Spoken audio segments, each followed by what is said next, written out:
नमस्कार फ्रेंड हमारे चैनल में आप सभी का स्वागत है। फ्रेंड, जैसा कि आप जानते हैं कि हमारे चैनल पे Bihar state power holding company की या फिर रेलवे एलपी टेक्नीशियन या यूपी पीसीएल TG2 सभी एग्ज़ाम की तैयारी कराई जा रही हैं। और ये क्लास आज हम लोग जो आज आप लोगों के सामने लाने वाले हैं, ये Bihar state power holding company जो भी बच्चे प्रिपरेशन कर रहे हैं ये उनके लिए बहुत ही अच्छी क्लास मानी जाएगी। और आज का जो हमारा क्लास रहने वाला है वो वायरिंग से रिलेटेड रहेगा। और वायरिंग कितने टाइप से की जाती हैं, वायरिंग का क्या महत्व होता है आम जीवन में, या फिर वायरिंग किस लिए की जाती है, वायरिंग कितने टाइप की पाई जाती हैं, आज हम लोग यहाँ पे सारा कुछ इस वीडियो में डिस्कस करने वाले हैं। और आप सभी से मैं कहना चाहूँगा फ्रेंड कि आप लोगों ने, जैसा कि मैं आप लोगों को डेली 10 लाइक का टारगेट रखता हूं और आप लोग अच्छे से 10 लाइक के बजाय आप लोग दुगना मतलब 20 लाइक पहुंचा देते हैं। और आज भी आप लोग ऐसा करेंगे, ये आप लोगों से उम्मीद है। और वीडियो स्टार्ट करने से पहले, इस क्लास को स्टार्ट करने से पहले आप सभी से मैं कहना चाहूँगा कि एक बार आप सभी वीडियो को शेयर कर दें कि जिससे सभी बच्चे जुड़ सकें और हम लोग फिर अच्छे से सारी क्लास को फिर यहाँ पे कंटिन्यू करें। और फ्रेंड, अब हम लोग यहाँ पे बात करेंगे कि वायरिंग होता क्या है। सबसे पहले आपको ध्यान ये देना है कि हमारी जो वायरिंग होती है ये अगर देखा जाए तो ये 2 टाइप से होती हैं। अगर हम लोग देखें तो एक होता है अस्थाई वायरिंग, ठीक है, एक होती है अस्थाई वायरिंग। और हमारा जो दूसरी जो वायरिंग होती है अगर हम देखें तो वो हमारी होती है अस्थाई वायरिंग, ठीक है। ये आपको छोटी छोटी बातें कोई नहीं बताएगा, ये आप लोग ध्यान दीजिएगा। यहाँ पे मैं आप लोग को 0 लेवल पे क्लियर करा रहा हूँ। अगर आपको क्लास अच्छी लगेगी और आप 0 लेवल से कोर्स ज्वाइन करना चाहते हैं तो ये स्क्रीन पर नंबर दिया गया है या फिर नीचे लिंक दिया गया है। Bihar state power holding company के जो भी बच्चे देख रहे हैं वो कोर्स को ज्वाइन कर सकते हैं। तो देखिए यहाँ पे अस्थाई वायरिंग का प्रयोग हम लोग क्यों करते हैं और मतलब अस्थाई और अस्थाई वायरिंग क्यों प्रयोग करते हैं, क्यों ना हम ये दोनों का प्रयोग मतलब कह सकते हैं कि हम लोग ऐसी वायरिंग करें जो मतलब एक ही साथ काम करें, मतलब अस्थाई वायरिंग कह सकते हैं करें, अस्थाई वायरिंग का प्रयोग क्यों ना करें। तो ये चीज़ें यहाँ पे देती हैं, मैटर करती हैं। तो यहाँ पे हम लोग अस्थाई वायरिंग इसलिए प्रयोग करते हैं, मतलब अस्थाई वायरिंग। इसका प्रयोग क्या होता है फ्रेंड कि जैसे आप लोग देखते होंगे जहाँ पे टेंट लगा होता है, टेंट हो गया, या फिर आप कह सकते हैं कि जैसे मेला हो गया, ठीक है, मेला प्रदर्शनी आप कह सकते हैं, वहाँ पे जो हम लोग वायरिंग का प्रयोग करते हैं वो अस्थाई वायरिंग करते हैं। जैसे क्या होता है फ्रेंड कि वहाँ पे जो वायरिंग होती है अस्थाई वायरिंग वो एक खुली होती है, खुले मैदान में वायरिंग की जाती है, जो आप कह सकते हैं कि एक मतलब पोल के द्वारा दूसरे पोल के द्वारा भेजी जाती है। और इस वायरिंग में क्या होता है फ्रेंड कि इसमें नमी आदि की संभावना बहुत ज़्यादा बनी रहती है, इसलिए कि यह जो वायरिंग होती है वो खुली वायरिंग होती है, ठीक है। तो ये आपको ध्यान देना है। इस वायरिंग में PVC का मात्रा रहता है, मतलब आप कह सकते हैं इंसुलेशन रहता है। ऐसी बात नहीं कि इस पर रबड़ नहीं रहता, मतलब ये वायरिंग जो होती है केबल नहीं होती है। ये वायरिंग हमारी केबल के द्वारा ही दौड़ाई जाती है, लेकिन इस पर आप नमी आदि की मात्रा कह सकते हैं बहुत ज़्यादा होती है, इसलिए कि ये खुले में रहती है अस्थाई वायरिंग। अस्थाई वायरिंग क्या होता है फ्रेंड, इसका प्रयोग हम लोग कहाँ करते हैं, इसका प्रयोग हम लोग हॉस्पिटल में करते हैं। ये आपको ध्यान देना है, हॉस्पिटल आप लोग कह सकते हैं, या फिर बैंक में आप कह सकते हैं, या फिर आप ऐसा कह सकते हैं कि इसका प्रयोग हम लोग ऐसे स्थान पे करते हैं कि जहाँ पे मतलब आप कह सकते हैं कि बार बार निकालने की आवश्यकता ना हो। मतलब ये जो अस्थाई वायरिंग होती है फ्रेंड, इसमें क्या होता है कि नमी की जो संभावना होती है बहुत कम होती है, ये आपको ध्यान देना है। ये क्या होता है दीवार के अंदर से ये वायरिंग की जाती है, ये अस्थाई जो वायरिंग होती है, ठीक है, ये आपको ध्यान देना है। इसका प्रयोग हम लोग कहाँ पे करते हैं, हॉस्पिटल, बैंक, ऐसे बहुत से जगह पे हैं जहाँ पे हम लोग अस्थाई वायरिंग का प्रयोग करते हैं। एक बार ये वायरिंग हो जाती है, बार बार यहाँ पे क्या होता है इसको निकालने का यहाँ पे झंझट, या फिर कह सकते हैं कि इसको बार बार निकालने की ज़रूरत नहीं होती है। लेकिन अस्थाई जो वायरिंग होती है इसे हम लोग बार बार निकाल सकते हैं और इसको हम लोग एक स्थान से दूसरे स्थान पे लगा भी सकते हैं। ये अस्थाई वायरिंग होती है, ठीक है। तो आगे हम लोग इसी से रिलेटेड सारा कुछ बात करेंगे कि वायरिंग कितने टाइप से की जाती है, वायरिंग कैसे होती है, केसिंग केपिंग कैसे होती है, कंडक्ट वायरिंग कैसी होती है, और इसको हम लोग घुमावदार कैसे करते हैं, L टाइप से करते हैं, T टाइप से करते हैं। ये सारा हम लोग आगे डिस्कस करेंगे। वायरिंग की जो केबल होती है वो किस धातु की बनी होती है और कौन सी वायरिंग बहुत अच्छी होती है, कौन सी वायरिंग बहुत खराब होती है, ये सारा कुछ हम लोग इस वीडियो में डिस्कस करने वाले हैं। शुरुआत में आप लोग को इंट्रोडक्शन देना बहुत जरूरी होता है, जिससे कि आपको मालूम चल सके कि वायरिंग का मतलब क्या होता है, हमारे जीवन में वायरिंग का महत्व क्या है, ये सारी चीजें आपको जानकारी में होना चाहिए। तो ज़्यादा टाइम न लेते हुए हम लोग यहाँ पे क्वेश्चन को सॉल्व करते हैं। और आप सभी से मैं कहना चाहूँगा फ्रेंड कि स्टार्टिंग में ही आप लोग लाइक कर दीजिएगा, जो 10 लाइक का टारगेट है, जिससे कि जो भी फिर हम लोग क्वेश्चन यहाँ पे डिस्कस करें, बार बार उस क्वेश्चन को फिर क्या हो कि हम लोग फिर मतलब जो है ऐसा ना हो कि लाइक करने में टाइम चला जाए या फिर हम लोग जो है शेयर करने में, तो सारा कुछ हम लोग इसको कर लेते हैं। तो फ्रेंड जैसा कि फर्स्ट नंबर क्वेश्चन आपके सामने आ चुका है, और फर्स्ट नंबर क्वेश्चन पे ही देखिए आपके सामने पूछा क्या गया है कि इनमें से कौन सी वायरिंग करने की एक पद्धति है, इसके बारे में पूछा गया है। तो कहने मतलब ये होता है कि इसमें जो आपको ऑप्शन दिए गए हैं, इसमें वायरिंग करने की कौन सी पद्धति दी गई है, ये पूछा गया है। तो देखिए यहाँ पे ए में दिया है जॉइंट बॉक्स, बी में टी बॉक्स, सी में लूप इन बॉक्स, डी में जो है उपरोक्त सभी। तो आपको ध्यान ये देना फ्रेंड कि जो वायरिंग हमारी पाई जाती है ये तीनों टाइप से पाई जाती है। जॉइंट जो बॉक्स होता है फ्रेंड, ये एक बॉक्स डिब्बे की तरह रहता है, जहां पे आपको जो है वायरिंग को जोड़ के जो है आगे कनेक्शन का काम करते हैं, मतलब आगे ले जाने का काम करते हैं, ये आपको ध्यान देना है। टी जो होता है फ्रेंड, ये टी सिस्टम जो होता है ये एक ट्री का तरह होता है, पेड़ की तरह जुड़ा होता है। उसके बाद जो है यहाँ से फिर आगे जो है ये ऐसे करके मतलब यहाँ पे जुड़ा होता है, फिर इस टाइप से ऐसे करके मतलब ये हमारा टी टाइप से सिस्टम होता है। तो ये आपको ध्यान देना है। तो यहाँ पे हमारी जो वायरिंग करने की जो पद्धति होती है वो हमारी ये सभी होगा, मतलब आप कह सकते हैं कि डी ऑप्शन हमारा करेक्ट होगा। ये वायरिंग सभी हमारे इसी से रिलेटेड जुड़े हैं, ठीक है। तो ये सारी जानकारी आपको होना चाहिए, एक एक क्वेश्चन को यहाँ पे डिस्कस किया जाएगा, ठीक है। तो नेक्स्ट क्वेश्चन देखिए, नेक्स्ट क्वेश्चन आपके सामने क्या दिया गया है यहाँ पे कि IS कहने मतलब ये है कि IS के अनुसार, यहाँ पे अनुशंसा दिया है तो अनुसार होगा, अनुसार के मतलब IS अनुशंसा के अनुसार सीलिंग के पंखे के निचले भाग तथा फर्श के बीच क्लियरेंस निम्न में से कम नहीं होना चाहिए। तो सबसे पहले आपको ध्यान ये देना है कि जो हमारा सीलिंग फैन है, जैसे ये हमारा फैन लगा हुआ है, ठीक है, और ये जमीन की बात की जा रही जो हमारा फर्श है, तो फर्श की ऊंचाई पूछा है, तो ये इसके बीच की जो ऊंचाई होनी चाहिए वो कितनी होनी चाहिए ये पूछा गया है, ठीक है। तो ए में दिया गया है 1.3 मीटर, बी में 2.0 मीटर, सी में 2.5 मीटर, डी में जो है 2.40 मीटर, ठीक है। तो आपको ध्यान ये देना है कि फ्रेंड जो हमारा सीलिंग जो फैन होता है उसकी जो ऊंचाई होती है वो 2.5 मीटर होती है, ये आपको मालूम होना चाहिए, ठीक है। जमीन या फर्श से जो उसकी ऊंचाई होती है वो हमारा 2.5 मीटर से कम नहीं होना चाहिए, ये यहाँ पे पूछा गया है, ठीक है। तो ये आपको मालूम होना चाहिए।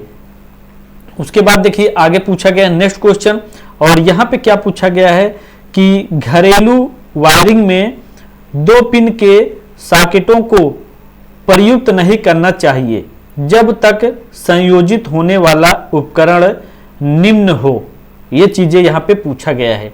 तो कहने मतलब ये होता है यहाँ पे सॉकेटों जो दिया है, सॉकेट के प्रयुक्त नहीं करना चाहिए या सॉकेट को प्रयुक्त नहीं करना चाहिए जब तक संयोजित होने वाला उपकरण निम्न हो।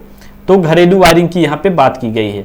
तो ये यहाँ पे दिया है दोहरा अर्थ के लिए, बी में जो है दोहरा विद्युत रोधित के लिए, सी में ELCB के द्वारा नियंत्रित करने के लिए, ELCB मतलब होता है अर्थ लीकेज सर्किट ब्रेकर के द्वारा नियंत्रित, या डी में जो है MCB मिनिएचर सर्किट के द्वारा नियंत्रित करने के लिए। तो ELCB का प्रयोग हम लोग उस स्थान पे करते हैं जहां पे वायर हमारा जो है क्या होता है, लीकेज होता है, मतलब धारा लीकेज करती है, वहां पे करते हैं। और या MCB का प्रयोग हम लोग जो है अति भार के लिए करते हैं, जहां पे क्या होता है फ्रेंड कि बहुत ज़्यादा भार होता है, मतलब लोड होता है, वहां पे हम लोग इसका प्रयोग करते हैं। तो यहाँ पे हमारा बच्चा 2 ऑप्शन, तो 2 ऑप्शन पे हमारा यहाँ पे बी ऑप्शन ही करेक्ट होगा। बी ऑप्शन पे क्या दिया गया फ्रेंड, ये हमारा यहाँ पे दिया गया है कि दोहरा विद्युत रोधित, ठीक है।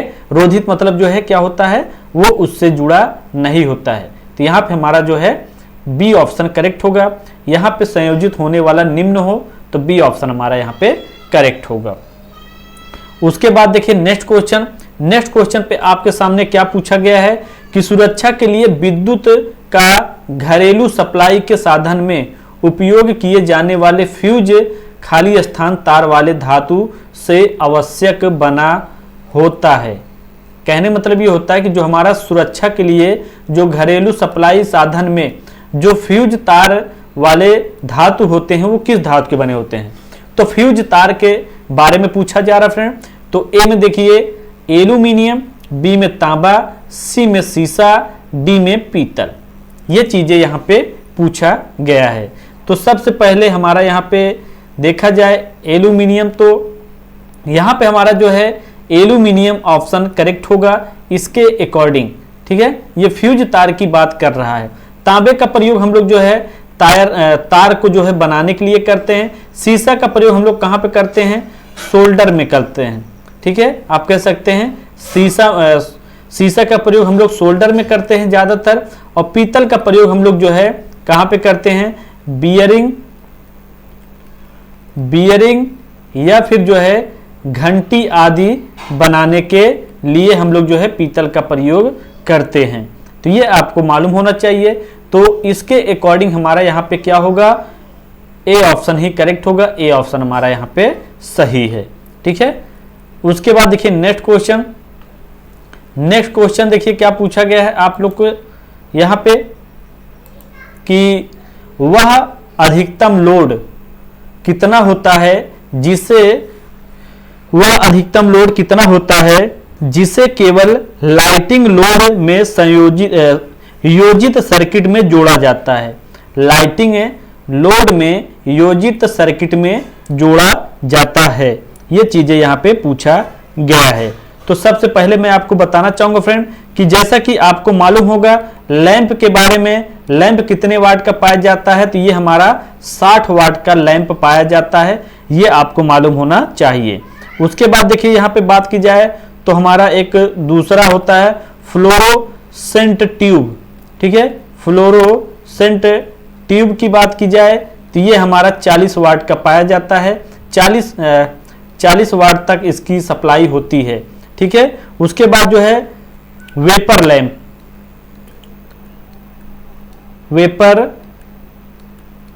लैंप इसका जो देखा जाए तो ये हमारी 80 वाट तक इसकी क्षमता होती है।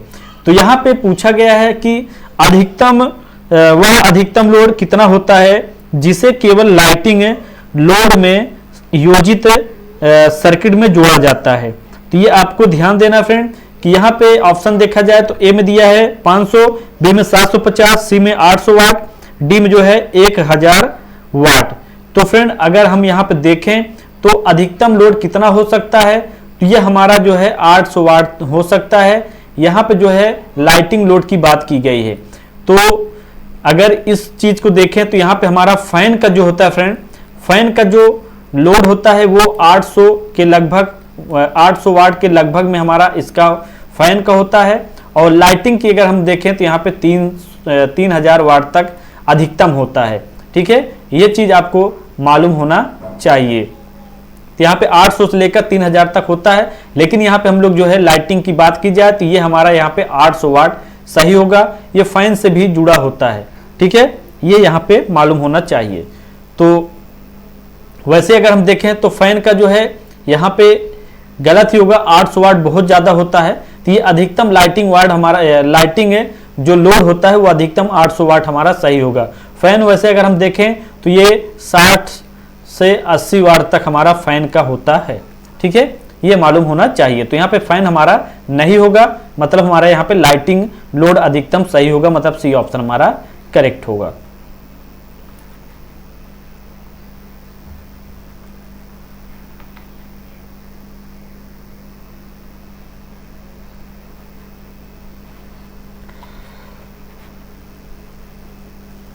वन मिनट फ्रेंड, थोड़ा सा टेक्निकल इशू है, इसको हम सही कर लेते हैं, उसके बाद हम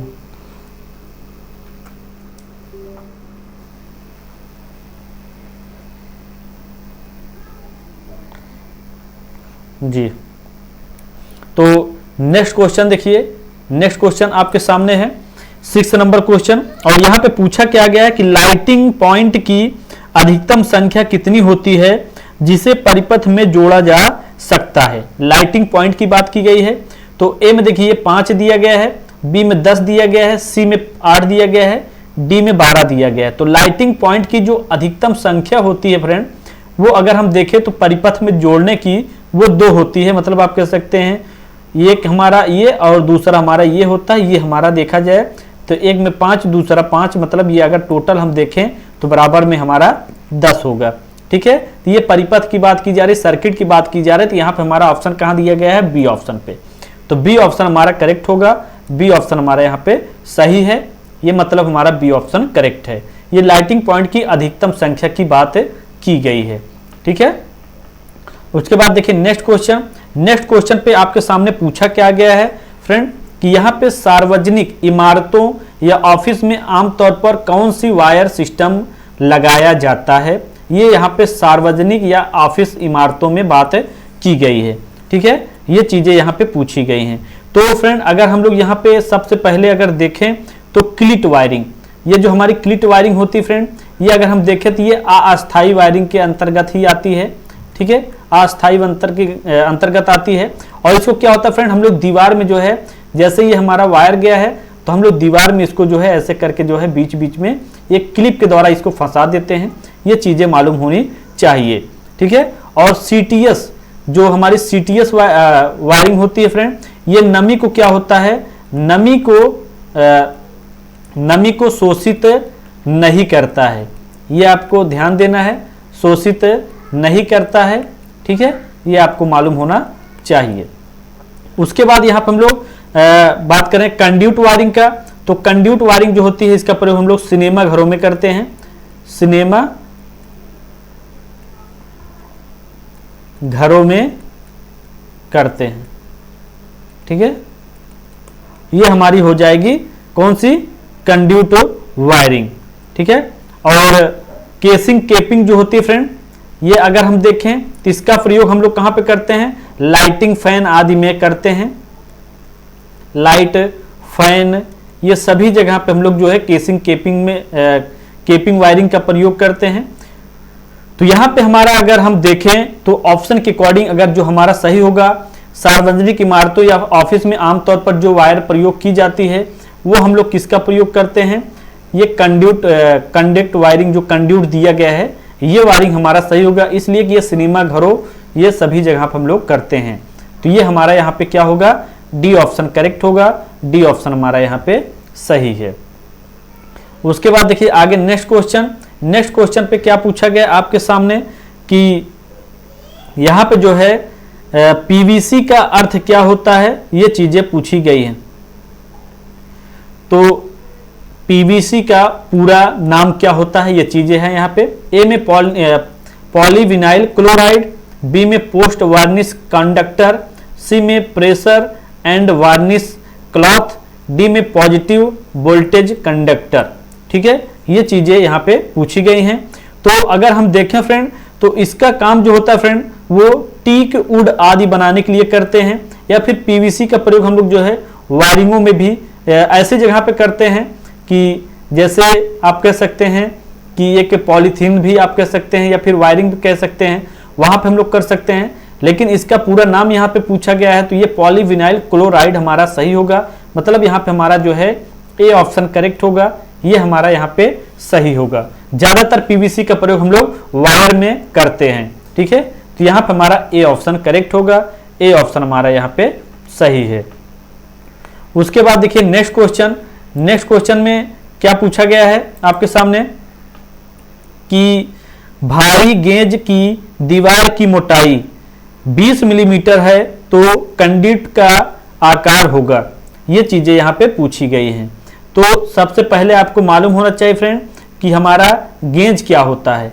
गेज मतलब आपको मालूम होना चाहिए, इसे हम लोग SWG भी बोलते हैं, स्टैंडर्ड वायर गेज के नाम से जानते हैं। ये हमारा गेज होता है। इसकी अगर साइज की बात करें तो 0 से लेकर 40 नंबर तक, कहीं कहीं आपको एग्जाम में 36 नंबर तक भी देखने को मिल जाएगा। ठीक है, ये आपको मालूम होना चाहिए। और 0 नंबर वाला क्या होता है, बड़ा होता है, और 36 नंबर या फिर आप 40 नंबर कह सकते हैं, ये छोटा होता है। ठीक है, ये आपको मालूम होना चाहिए। तो SWG हमारा क्या होता है, किसके लिए प्रयोग किया जाता है, ये वायर के लिए प्रयोग किया जाता है, तार को मापने के लिए प्रयोग किया जाता है, ना कि तार की शुद्धता चेक करता है। ये तार की मोटाई को मापने के लिए या वायर की मोटाई को मापने के लिए प्रयोग किया जाता है, ये आपको मालूम होना चाहिए। 0 नंबर जैसे बड़ा होता है, वैसे फिर आप कह सकते हैं छोटा जो हमारा होता है 1 नंबर हो जाएगा, 2 जो है उससे भी छोटा हो जाएगा, 3 जो है क्या होगा, एकदम छोटा। ऐसे करके मतलब ये जैसे जैसे इसका नंबर बढ़ेगा वैसे वैसे इसकी मोटाई क्या होती है, घट जाती है, यह मालूम होना चाहिए। तो यहाँ पे हमारी कंड्यूट आकार के बारे में पूछा गया है। अगर 20 मिलीमीटर की हमारी दीवार की मोटाई है गेंज की जो है, तो ये हमारा कंड्यूट का जो आकार होगा वो 1 दशमलव कितना होगा, 8 मिलीमीटर हमारा यहाँ पे सही होगा। तो यहाँ पे कहाँ दिया गया है 1.8 मिलीमीटर, वो सी ऑप्शन पे दिया गया है। तो सी ऑप्शन हमारा यहाँ पे सही होगा। भारी गेंज दीवार की मोटाई मापने के लिए हमारा यहाँ पे सी ऑप्शन करेक्ट है। उसके बाद देखिए यहाँ पे जो है आपके सामने नेक्स्ट क्वेश्चन, यहाँ पे अगर हम देखें तो यहाँ पे पूछा क्या गया है कि पीवीसी चैनल तारें किसके लिए उपयुक्त होती हैं। ठीक है, ये चीजें यहाँ पे पूछी गई हैं। पीवीसी चैनल तारें किसके लिए उपयुक्त होती हैं, तो ए में गोडाउन वायरिंग में, बी में इंडस्ट्रियल वायरिंग में, सी में आउटडोर वायरिंग में, डी में इंडोर सरफेस वायरिंग में पीवीसी की बात की जा रही है। तो यहाँ पे अगर हम देखें तो यहाँ पे हमारा जो है डी ऑप्शन सही होगा। डी ऑप्शन पे क्या दिया गया है, इंडोर सरफेस वायरिंग। ये वायरिंग हमारी क्या होती है फ्रेंड, यहाँ चैनल तारे के लिए उपयुक्त होती हैं और ये पीवीसी से जुड़ी होती हैं। तो सरफेस का मतलब यही होता है फ्रेंड कि ये शुद्धता के साथ काम करती है। ठीक है, तो ये हमारा यहाँ पे सही होगा। यहाँ पे अगर हम देखें गोडाउन जो होता है फ्रेंड, ये भी अस्थाई वायरिंग के अंतर्गत आ जाता है। ठीक है, तो ये आपको मालूम होना चाहिए। तो यहाँ पे हमारा जो है डी ऑप्शन करेक्ट होगा। अगर इंडस्ट्रियल वायरिंग को अगर हम देखें फ्रेंड, तो ये हमारी क्या होती है, अस्थाई वायरिंग के अंतर्गत नहीं आती हैं, ये अस्थाई वायरिंग के अंतर्गत आती हैं इंडस्ट्रियल वायरिंग। ये आपको मालूम होना चाहिए। आप लोग देखते हैं फ्रेंड कि जो हमारी वायरिंग इंडस्ट्रियल जो भी फैक्ट्रीज होती हैं, वो ऐसा नहीं होती कि मोटी मोटी दीवारें होती हैं और दीवार के अंदर ही पूरी वायरिंग की जाती है, ऐसा नहीं होती हैं। वायरिंग जो होती है फ्रेंड, उसमें जो है एक बॉक्स की तरह बना रहता है, जैसे कि हमारे बॉक्स के अंदर वायरिंग दौड़ाई जाती है। तो ये आपको मालूम होना चाहिए। और उसी के ऊपर से जो है मानव क्या करता है, आने जाने का काम करता है, ये आपको मालूम होना चाहिए। ठीक है, तो ये इंडस्ट्रियल वायरिंग होती है। जब भी कहीं फॉल्ट हो तो क्या हो कि वहां से बॉक्स को हटाकर वायरिंग को ठीक किया जा सके, ये आपको मालूम होना चाहिए। ठीक है, तो ये सारी जानकारी आपको होना चाहिए। तो डी ऑप्शन हमारा यहाँ पे इसके अकॉर्डिंग सही होगा, पीवीसी के अकॉर्डिंग। उसके बाद देखिए यहाँ पे जो है आपके सामने नेक्स्ट क्वेश्चन पे देखिए क्या पूछा गया है कि कंड्यूट एल्बो उपयोग किया जाता है। तो कंड्यूट एल्बो का हम लोग प्रयोग क्यों करते हैं, ये चीजें यहाँ पे पूछी गई हैं। तो ए में देखिए कनेक्शन दोहन के लिए, बी में तीखे कोने के लिए, सीधे रन के लिए, सी में, डी में दीवारों से दूर। तो कहने का मतलब ये होता है कि यहाँ पे एल्बो की बात की जा रही है। तो एल्बो का आकार जो होता है फ्रेंड वो इस टाइप से होता है, ये आपको मालूम होना चाहिए। तो एल्बो भी कई टाइप से होते हैं फ्रेंड, जैसे एक होता है हमारा शॉर्ट एल्बो। ठीक है, शॉर्ट एल्बो। दूसरा होता है क्या होता है, लॉन्ग एल्बो। ठीक है, ये आपको मालूम होना चाहिए। तो जो शॉर्ट एल्बो होता है फ्रेंड, वो हमारा इस टाइप से होता है। इसका प्रयोग क्या होता है, छोटे तीखे कोने के लिए हम लोग करते हैं। लेकिन जो लॉन्ग एल्बो होता है वो हमारा इस टाइप से, मतलब कह सकते हैं कि बड़े टाइप से एल्बो होता है। ये सभी जो है 90 डिग्री पे मुड़े एल्बो होते हैं, ये आपको मालूम होना चाहिए। ठीक है, तो यहाँ पे हमारा क्या होगा, कनेक्शन दोहन, ऐसा हो ही नहीं सकता। सीधे रन के लिए हम लोग स्ट्रेट का प्रयोग करते हैं, स्ट्रेट वायरिंग का प्रयोग करते हैं। दीवारों से दूर जो है इससे कोई मतलब नहीं है। तो यहाँ पे हमारा तीखे कोनों का मतलब यहाँ पे सही होगा। जहां पे तीखे कोने होते हैं इस टाइप से, या आप कह सकते हैं इस टाइप से जो हमारी दीवारें होती हैं, वहां पे हम लोग क्या करते हैं, वहां पे एल्बो का उपयोग करते हैं, एल्बो का। तो ये हमारा बी ऑप्शन करेक्ट होगा। बी ऑप्शन हमारा इसके अकॉर्डिंग सही होगा। ठीक है। तो एल्बो का मतलब कहीं कहीं एग्जाम में पूछ भी लेता है, तो 90 डिग्री पे इसको हम लोग मोड़ते हैं, ये आपको मालूम होना चाहिए। और ये शॉर्ट और लॉन्ग दो टाइप से एल्बो पाए जाते हैं। शॉर्ट जो होता है छोटा होता है, लॉन्ग क्या होता है बड़ा एल्बो पाया जाता है, ठीक है। तो ये यहाँ पे मैंने क्लियर किया है। और आज हम लोगों ने जो है वायरिंग से जो भी क्वेश्चन आप कह सकते हैं इंपॉर्टेंट क्वेश्चन रहते हैं उसी को मैं इंक्लूड करता हूँ।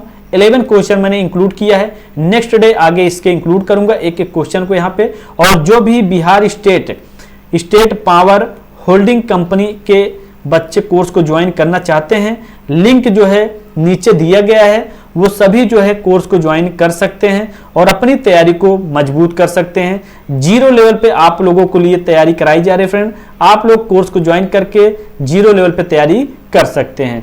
और फ्रेंड आप सभी से मैं कहना चाहूंगा, चैनल पर नए हैं तो चैनल को जरूर सब्सक्राइब करें, जिससे कि आने वाले समय में आप लोगों के लिए और भी अच्छी अच्छी क्लासेस मैं ला सकूं। और आप सभी एक बार वीडियो को शेयर करें और आप सभी लाइक भी करें। और फ्रेंड जो भी क्लासेस हुई हैं अगर आप लोगों ने नहीं देखा है तो आप लोग से मैं कहना चाहूंगा कि आप हमारे जो चैनल का प्ले लिस्ट है उस प्ले लिस्ट में जाएं, वहां पे सारी क्लासेस आप देख सकते हैं। और Bihar state power holding company की जो भी प्ले लिस्ट मैंने बनाया है वो खास तौर पे Bihar state power holding company के बच्चों के लिए ही बनाया है। तो आप लोग जाके कोर्स को ज्वाइन कर सकते हैं। चैनल को सब्सक्राइब करें और वीडियो को ज्यादा से ज्यादा शेयर करें। So thanks for watching and bye bye.